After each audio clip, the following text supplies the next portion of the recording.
Hi guys, and welcome back to Rachel's Enchanting Cakes. For this week's tutorial we are going to be making this trending unicorn witch cake. Everything you need to know in a simple step-by-step format. Excellent for beginner bakers. Let's make a start. Here I have a 6-inch round cake. Start by adding a filling of your choice. Simply add your final layer of cake, crumb coat and chill in the fridge. If you've never crumb coated a cake before, you simply cover the outer edges of the cake with either buttercream or ganache, and this will give the fondant something to stick to. Using Emerald Green by Renshaw's, I roll out roughly 700 grams of fondant in between 5mm spaces. For a 6-inch round cake that is roughly 4 inches deep, there should be just enough fondant to cover the cake. Whilst rolling it out, try and keep it in a circular shape. Lift the fondant using your rolling pin and carefully drape this over your cake. Now negotiate the pleats from the top to the bottom. Take your time doing this and get it as smooth as possible. I then simply take a sharp knife, cut away the excess just on the drum so I can place this in a plastic bag to be used in the future without it going dry. Now using your cake smoothers, start to smooth out both the top and the sides of the cake. You can then take the sharp knife and cut off the excess fondant right at the bottom. Just a little tip for you. To prevent any air bubbles whilst we store this in the fridge, simply place a hole directly in the centre. It only needs to be a small one. This will help the air release whilst the cake settles. Just a little tip, I then take some black ribbon and soak this in some water. Just drain off any excess water and then you can simply place this around the rim of your fondant cake and it will stick as it dries. For ease, I am using this embossing kit for the eyes by Sweet Stamp. However, they can easily be painted on freehand. If you are using an embossing kit, all you do is push these into the fondant whilst the fondant is still soft. If you're going to paint directly onto the fondant freehand, then you can do that at any point. It doesn't have to be soft whilst you're doing that. Try and keep them level. I do one at a time on camera, but I am at a different angle, so it is a bit more difficult. And then we're simply going to fill them with some black edible paint. Here I have a Colour Splash black edible paint and a really fine brush by Sweet Stamp, and I simply fill in those embossed sections for each eye. The witch's hat is really simple to do. Start by rolling out a ball of fondant into more of a cone-like shape. You then want to keep on altering this, so I start by placing it on my work surface.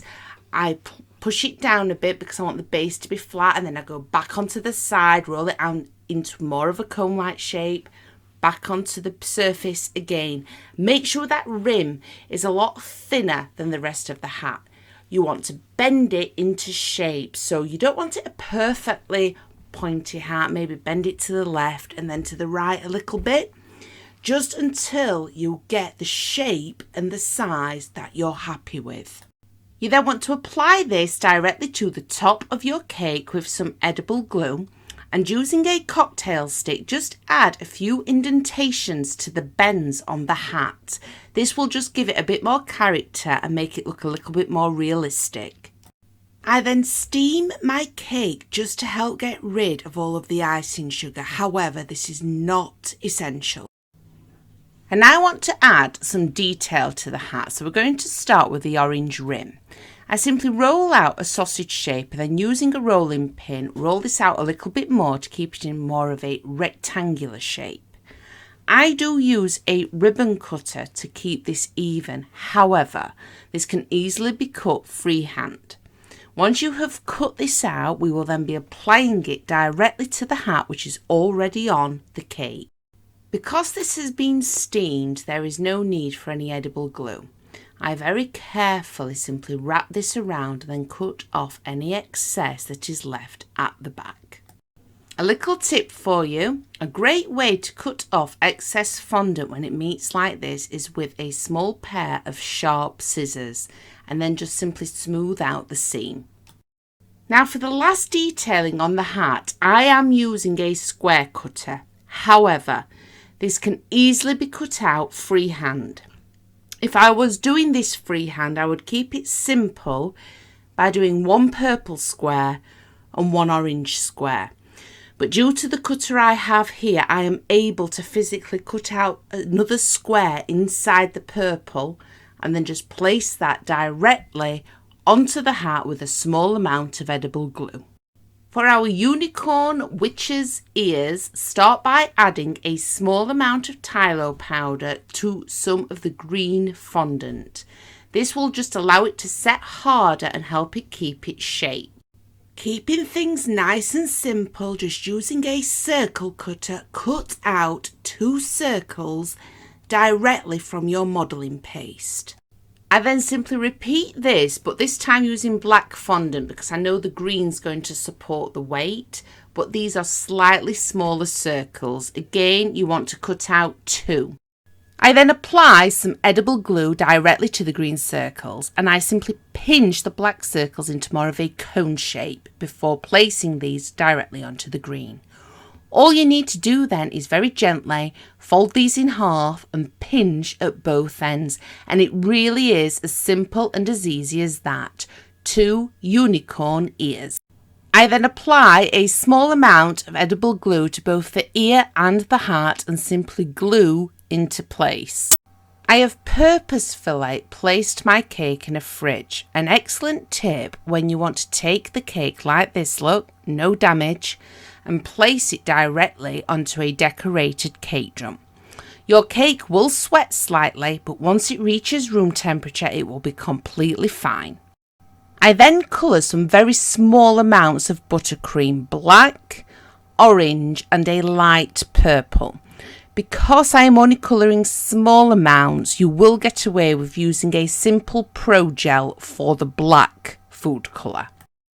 I am using a Wilton 2D piping nozzle. I have got that on the purple and also on the orange. And for the black, I've got a simple star nozzle. Now, you don't have to be perfect at piping. As you can see, it was quite a hot day when I did this.